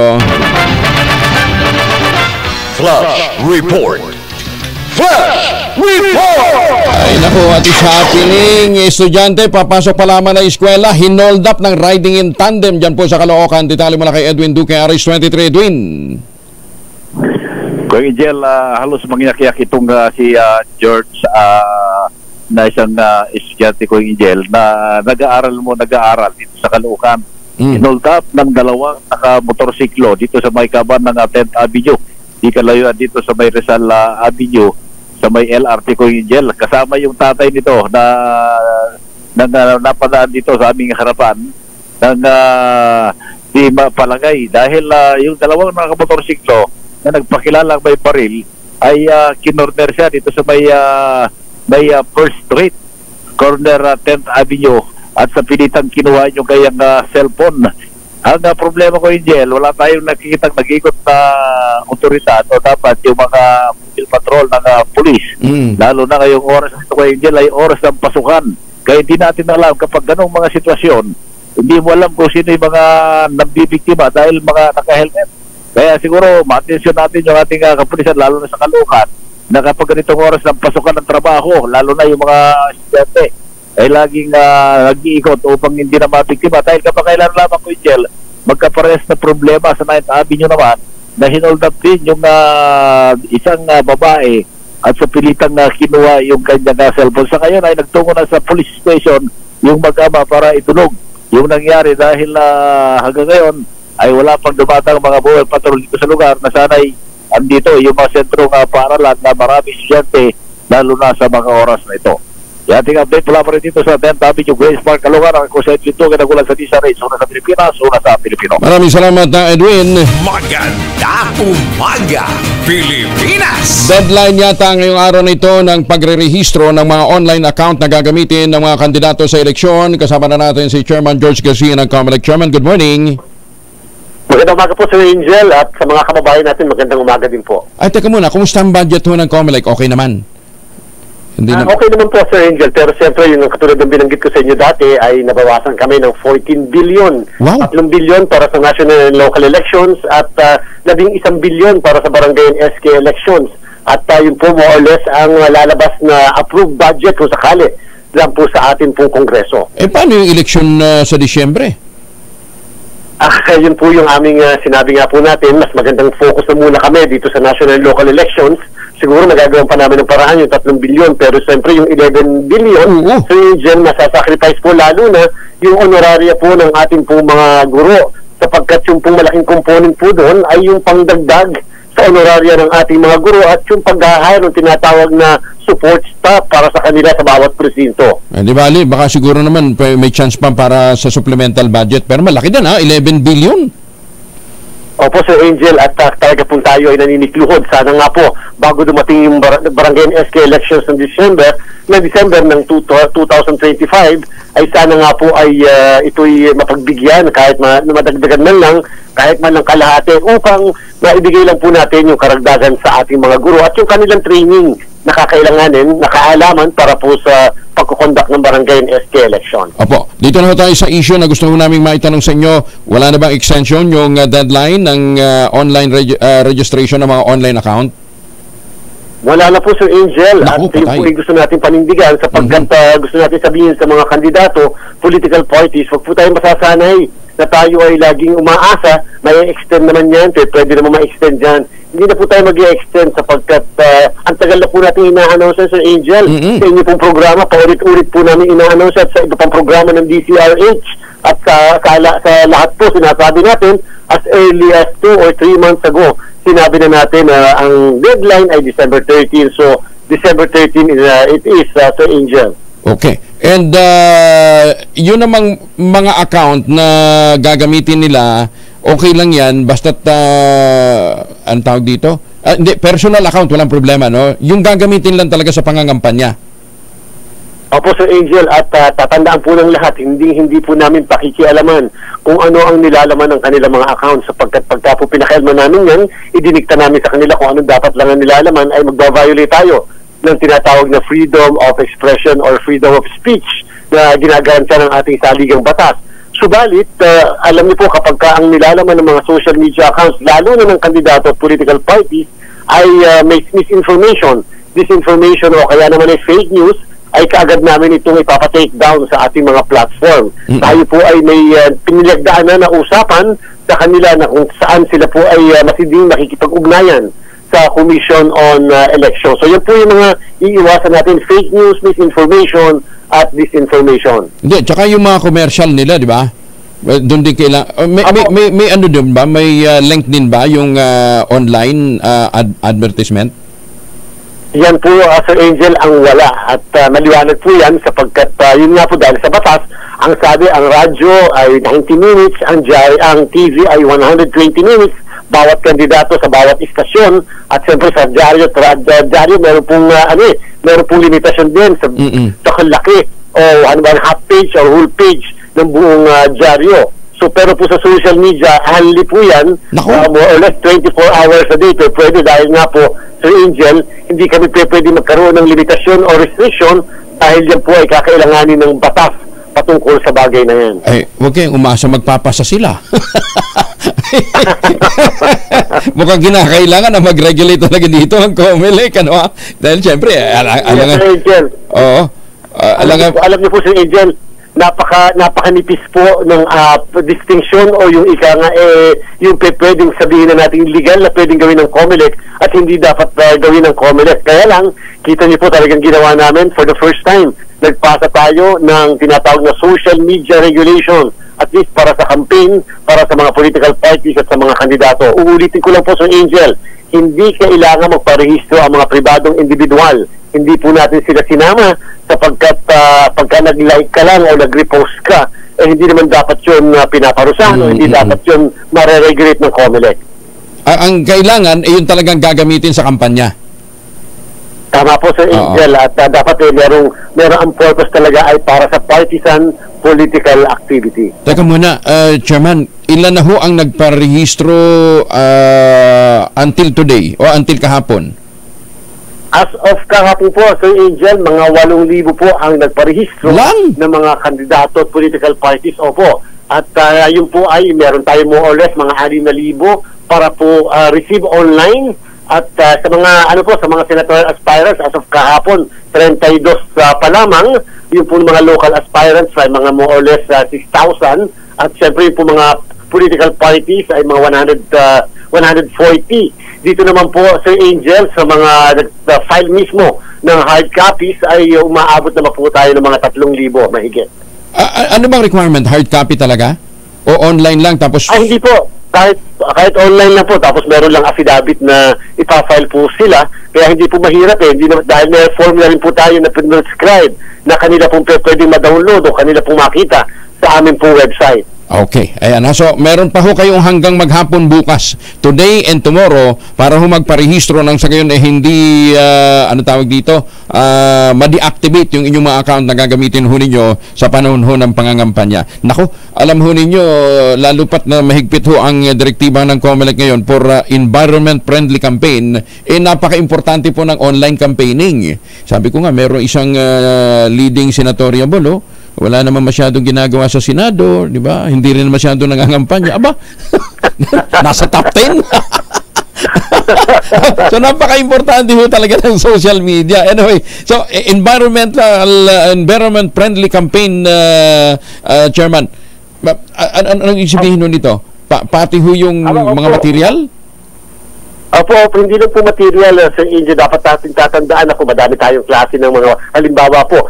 Isang meron po talaga na kung makapagpako naman sa mga puno. Ay, salamat! Kung Sir Angel, kung sila kaya ang pakuha namin. Correct! So, hindi ko sabihin, ang atin po sana, yung mga kandidato at mga political parties, magkaroon din kayo ng sariling training orientation sa mga Operation Backlash boys nyo na nagko-conduct niyan. Dapat po, tinuturuan nyo, bawal ikabit dito pwedeng ikabit, dito pag nagkabit tayo, wala tayo dapat na harm, o dito ikakabit natin dapat yung mismong biodegradable na materials, hindi yung non-biodegradable. Dapat po natin may concern din tayo sa environment sapagkat ang pangangampanya ay hindi dapat na lisensya para tayo ay mag-violate at atin pong tagasaan ang ating pong kalikasan. Sabi ko nga, mabuti sana kung makakatanggi yung puno o makakapanlaban pag pinapakuan siya, di ba? Di ba? Kaya, naku, love you, Attorney George Garcia, Chairman, thank you, ha? Sa ngalan ho ng mga puno na matagal nang inaabuso, maraming salamat po sa malasakit na ito. Anong gagawin namin kung halimbawa may nakitang mga nakapaskel na mga campaign material, yung pong mga kandidato sa mga puno? Naku, maganda po, katulad ng ginawa natin dati ng barangay and SK elections, mai-report nyo kagad sa mga hotlines namin, kahit po mai-text nyo lang, mai-viber, a-actionan po kagad namin yan. At doon po sa mga kandidato, huwag nyo po sabihin hindi kami seryoso. Pinapakita po natin kahit yung mga nakarang halalan, itong nakarang halalan at itong darating na halalan, na seryoso ang COMELEC sa kampanya, hindi po kami mag-aatubili na mag-disqualify ng kandidato o mag-file ng kasong kriminal sa mga kandidato. Dito po yung pinapatunayan natin sapagkat mas maganda po yan na everything is fair. Yan naman po ang purpose ng pagpapromulgate natin ng mga guidelines. Equal opportunity for all. Hindi porket sobrang yaman at napakadaming pera, ganyan ka nalang umabuso lalo sa kalikasan. O kaya naman dahil, yung iba naman ay dahil nasa kakulangan ng kaalaman ng mga nauutusan nila. Dapat po sila mismo nagtitrain ng mga nauutusan nilang yan. Chairman, pwede silang ma-disqualify? Pagka nagpako ng mga campaign material sa mga puno? Pwedeng ground yun? Dahil yun po guidelines po yan ng COMELEC. Dapat po matandaan ng lahat na hindi po basta-basta binabaliwala yung guidelines namin Naalala niyo po, may dinisqualify kaming governor, kapati asawa niyang mayor, city mayor, sapagkat hindi sumunod o tumalima, hindi lamang sa batas kundi sa panuntunan ng Commission on Elections. So sana po, tatalima, napaka-simple lang naman po yung mga patakaran natin. Napaka-basic lang naman po. Bakit naman hindi kayang ipatupad ng mga kandidato o mga partido politikal? Ay, nako, kasama nyo kami sa kampanyang yan at sisiguro. Saan ho namin ipapadala ang picture, Chairman? Ngayon pa lamang, agahan na natin. Apo, meron po tayong task force na can-rate dyan para sa environment-friendly na kampanya at yan po yung ilalatag namin. Asahan niyo po sa mga susunod na araw at katulad po ng ginawa namin sa Committee on Contrabigay na nag-action kaagad kami kahit na hindi documented masyado, kami na mismo magpapatanggal, kami na mismo magkakaso sa mga kandidato. Naku, abangan ho natin ha, at yan ho ibibigyan daan ho natin sa tuwi-tuwi na lalong-lalo na ho yung reporting ho ninyo kung paano ho ninyo yan isasagawa. Another point, Chairman, kumusta na ho yung mga padded list? Ay, opo, Sir Angel, tayo po ngayon ay ongoing yung tinatawag natin na pagtatanggal. Hindi naman po talaga siya yung padded na tinatawag, pero madami po tayo na-discover. Sabi ko nga po, ngayon ang pinakahuling parte, 608,000 po. Wow. Yung mga double or multiple registrants ang atin pong nililinis at tinatanggal sa listahan. Tatandaan po ng lahat na kahit ma-discover ng COMELEC na meron ganyang kalaki, halimbawa, na double or multiple registration, yan po hindi automatic ang pagtatanggal. Kinakailangan po sa Angel ang aksyon ng Election Registration Board ng syudad o ng munisipyo ng bayan na yan. Yan po ay ang miyembro dyan ay ang COMELEC, civil registrar at ang superintendent ng teacher. Kinakailangan sila po magtanggal at yan po yung ating pong inatas na sa kanila upang masimula ng pagtatanggal bago po dumating ang susunod na taon. Paano yung mga nakarehistro na kailangan daw po ng court action, Chairman? Paano yun?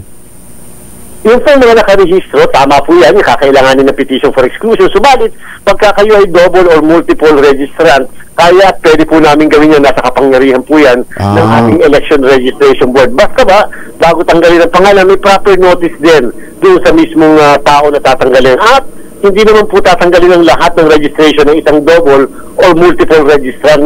Merong isang matitira at yan yung unang registration niya. Kaya lang, pwede siyang humarap sa kasong kriminal. Pero totoo ba yun? Ang bayad per exclusion, per i-exclude na pangalan, 500 pesos? Yun daw yung... Ang balita ko, ang balita ko pa nga po sa Angel, mga 600 pesos sa korte. Of course, yan po kasi ay hindi jurisdiction ng COMELEC, hindi po namin pwedeng pakialaman. At siyempre, naliban pa doon ang sinireklamo ng madami, magkakailangan mag-hire ka rin ng abogado. Kung meron kang kine-question, halimbawa, ng mga 1,000, 2,000 na mga tao na magpaparehistro, talaga medyo mabigat din po yun sa bulsa ng isang kandidato, isang cause-oriented group na gusto mag-question sa ating pong mga registrant. Kaya lang, again, yan po kasi ay nasa judiciary at hindi pwedeng pakialaman ng COMELEC. Naku, paano yun? Halimbawa, doon sa isang lugar, may higit 1,000. Okay lang kung 1,000, ano ha? Kung minsan, maabot yata ng 15 milyon kung lang gustong ipa-exclude, so times 600 yun. Mahal nga. Tama po Sir Angel, at meron pa pong mga maliliit na fees. At the same time, siyempre yung abogado, hindi naman pwedeng libre na appear doon sa 15,000, halimbawa, na mga pinapa-disqualify mo, pinapa-exclude sa listahan ng mga botante natin. So sana nga po, magkaroon ng panukalang batas o magkaroon ng batas na gawin na lang libre yung mismong pagpa-file ng mga ganyang klaseng petition dahil naman po yan ay of national interest, public interest. Sana nga po, pero sa susunod na eleksyon pa yun mag-a-apply kung sakasakali. Hindi dito. Tama po si Angel. Sa next election po para sa Barangay SK, maaari magkaroon po tayo ng registration na isilang po dahil mga July, August lang po ang ating registration, mga ilang araw lang yun sapagkat 5 buwan lang po si Angel ang pagitan kasi ng national and local elections at yung Barangay SK election. Ako. So yung mga padded list na yun, kung kinakailangan na ng exclusion proceedings, wala na sa inyong jurisdiction. Wala na po. At sa kasalukuyan, pwede pa po mag-file sa korte. Basta ba ang sabi po ng batas, wala nang mga petition for exclusion o yung inclusion, yung pagpapasok naman, pagdadagdag, 120 days bago ang halalan. 120 araw bago ang halalan, bawal na po magtanggal ng mga pangalan sa listahan. So yan po more or less ay by next year, mga February po. Paano sa kaso ni Mayor Marcy? Gusto nyo ma-include? Pwede pa ba siya mag-appeal? Opo. Di sa kanya naman po, tama po kayo, lumabas po yung desisyon ng division namin kahapon. Issue po yan ng tinatawag na residency, na ang allegation, contention ay walang tinatawag na 1-year residency. Para po sa kaalaman ng lahat, ang pangalan pa naman po niya hanggang sa kasalukuyan ay nasa at masasama sa balota. Maliban na lang kung magkakaroon ng pinal na desisyon ang Commission and Bank, at more or less inaasahan natin na magpa-file naman yung mismong respondent ng motion for reconsideration. Sa amin po, hanggat merong motion for reconsideration, hindi pinal ang desisyon ng aming division. Tsaka pala, pag nagbigay ka ng address, dapat pala kumpleto, ano ha? Hindi po pwedeng,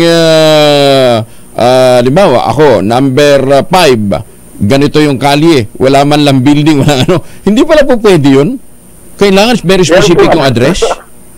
Meron po kasi disqualified din yung isa pang division ng COMELEC kahapon dahil nga sa sobrang isang buong street ang tinuro na tirahan niya. So doon po ang sabi po ng division, doon pa lamang ay hindi mo na mapagkakatiwalaan kung talagang taga dyan siya. Dahil ibig sabihin lang, hindi mo mismo particularly pinpoint anong eksaktong bahay, building numero ng bahay mo. So doon pa lang, kaduda-duda daw, sabi ng division namin, ang kanyang address, at malamang ay hindi siya residente ng lugar na yan. Pero ano na yun? Final na yun o pwede pa rin siya mag-appeal? Pwede pa rin po mag-file Sir Angel ng motion for reconsideration, at again, hindi pa naman po kami, ngayon pong linggo at darating na linggo, kami po magpa-finalize na yung tinatawag na ballot faces, yung ika nga yung magiging mukha ng balota at kung sino mga pangalang malalagay po dyan. Naku, dami sakit ng ulo ninyo, Chairman. Inumo kayo na maraming vitamin C, ha? mukhang sa mga susunod na araw, mas nadami yung inyong mga concerns. Last point na lang, pumasa na sa second reading yung postponement ng BARM election sa House. May chance pa bang maihabol to? Depende po sa Kongreso yan, Sir Angel. Kami naman po, patuloy pa rin ang aming paghahanda. Hindi po kami nagpapatumpik-tumpik na dadalawang isip sa paghahanda kasi mahirap po ipagbakasakali dahil sa sabihin lang na mayroong batas na mangyayari. Tatandaan po ng lahat na may proseso yung mismong pagpapagawa ng batas at dapat mayroong counterpart sa Senado, at ang katanungan ay kaya bang mapagsama yung sa Senado at sa mababang kapuluhan on time.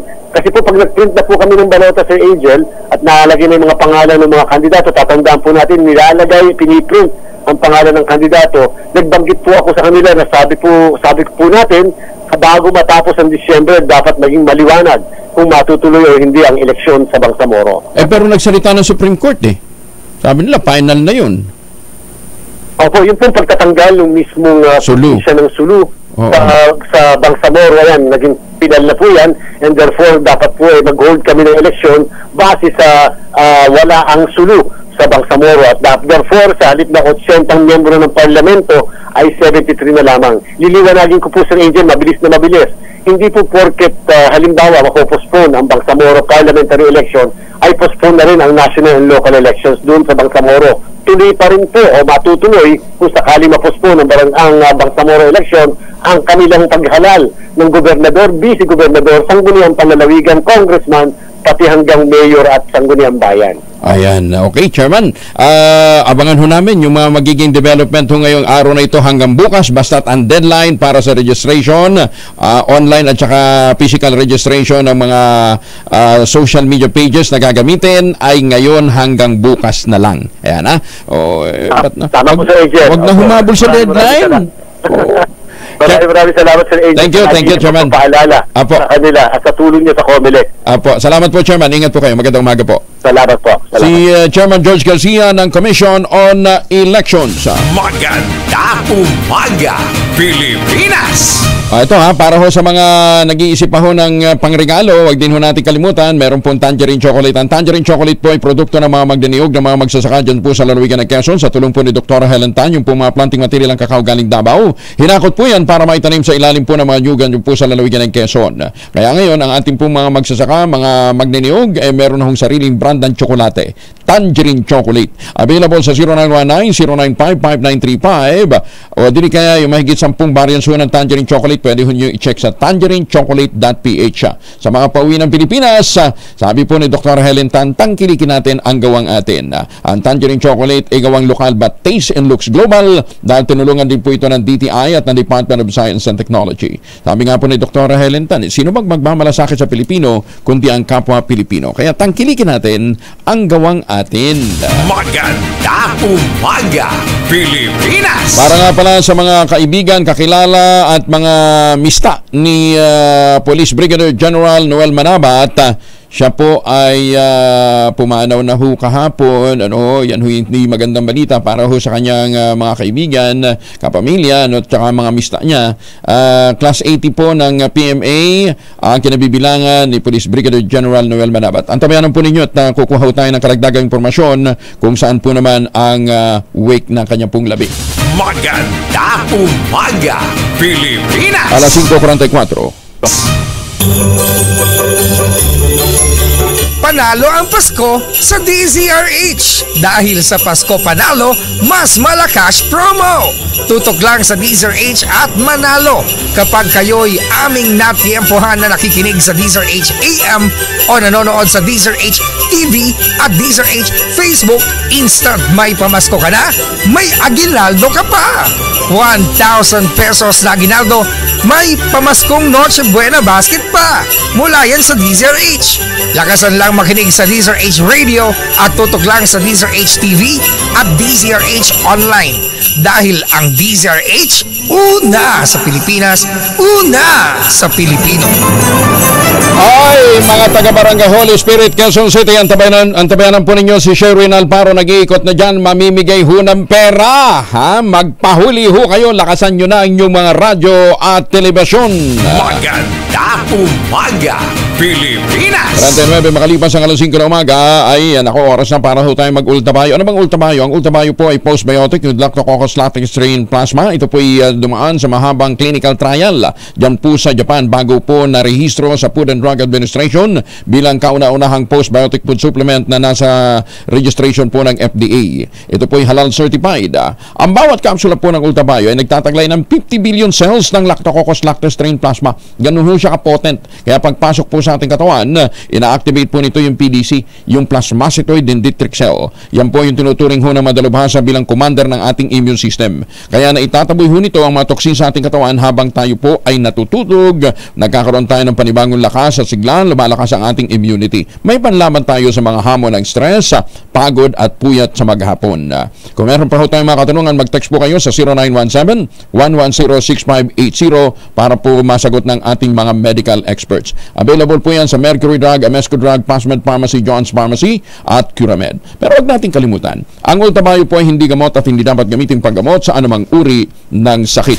Maganda umaga, Pilipinas! Mamalengke muna tayo na sa Balintawak Market si Edwin Duque. Edwin, kumusta mga presyuhan dyan?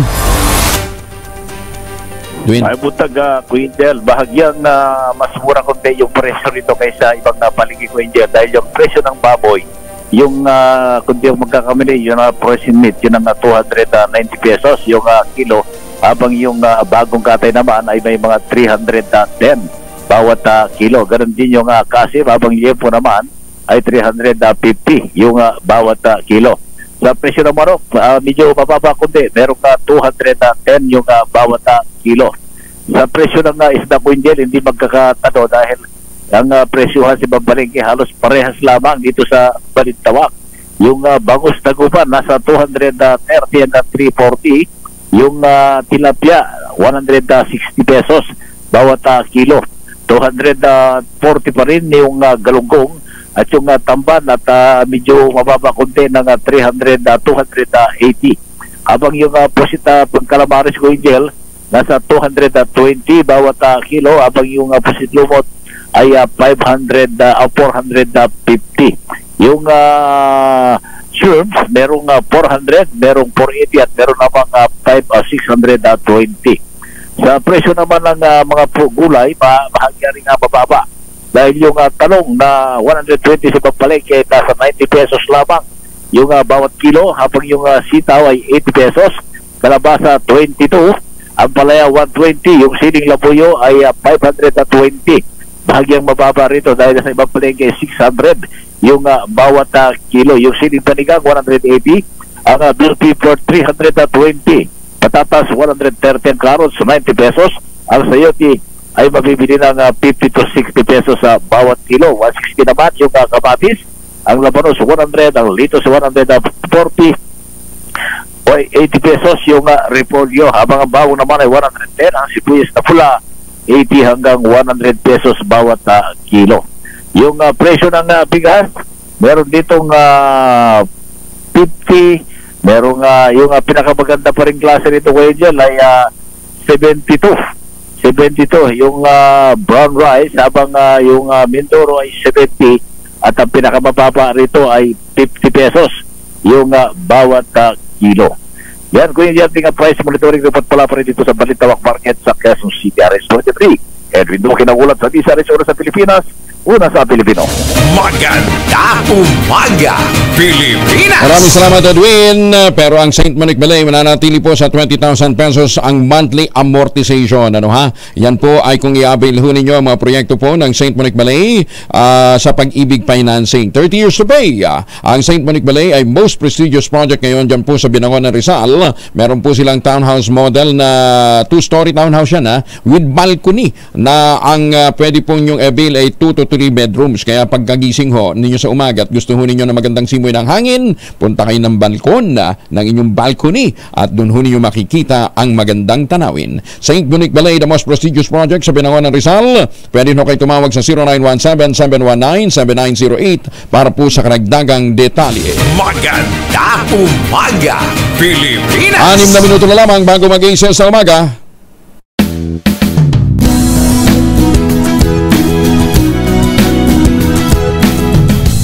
Saan ba meron sa inyo sa mga grupo ninyo na nakinabang dun sa mga development projects? Listen to the ones who may need divorce. Militarization, unfortunately, is still happening in Mindanao. If reforestation is only to be done by government, hindi natin matatapos ito. Mas pinalawak na talakayan, mas masusing paghihimay sa may init na usapin at mga isyong panlipunan. Imbestigahan niya ako. Set a date. I invoke my right to remain silent. Definitely hindi pa ako spy. Samahan niyo ako tuwing araw ng linggo, alas 12 ng tanghali, para alamin ang bawat katotohanan sa likod ng kontrobersya.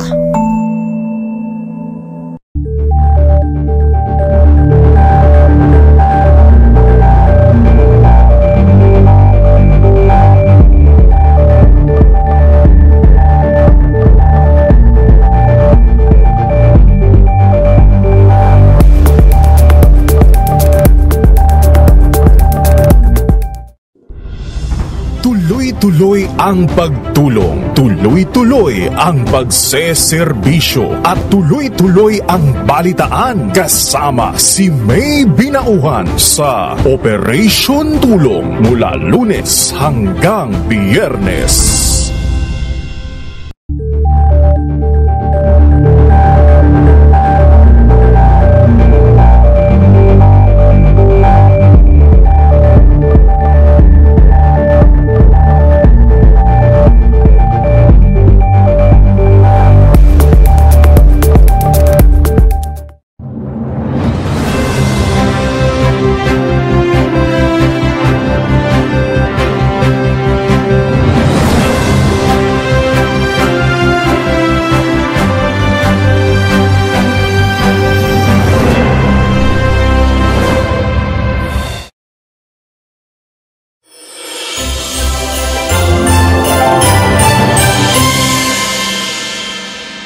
Namulat po ako simula pagkabata, talagang traditional po natin yung pagkanda, tapos ang pinagbago lang talaga sa hindi tulad po dati nung bata pa tayo, basta talaga pag sa probinsya po.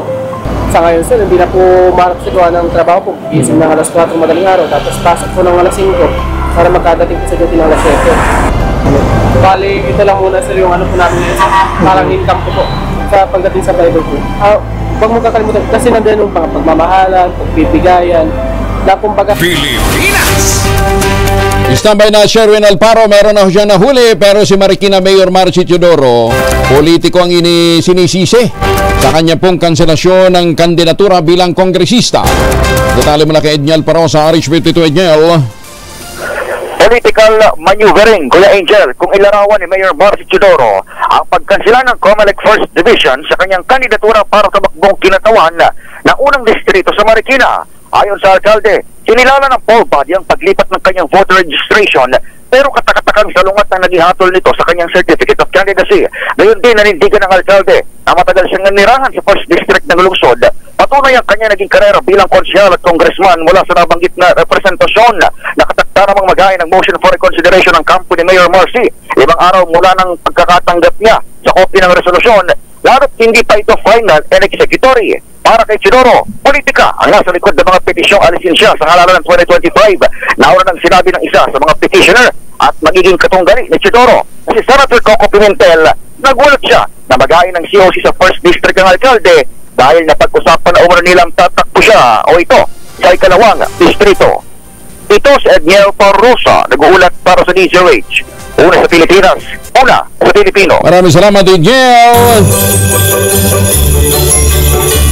Panalo ang Pasko sa DZRH. Dahil sa Pasko Panalo, mas malakas promo.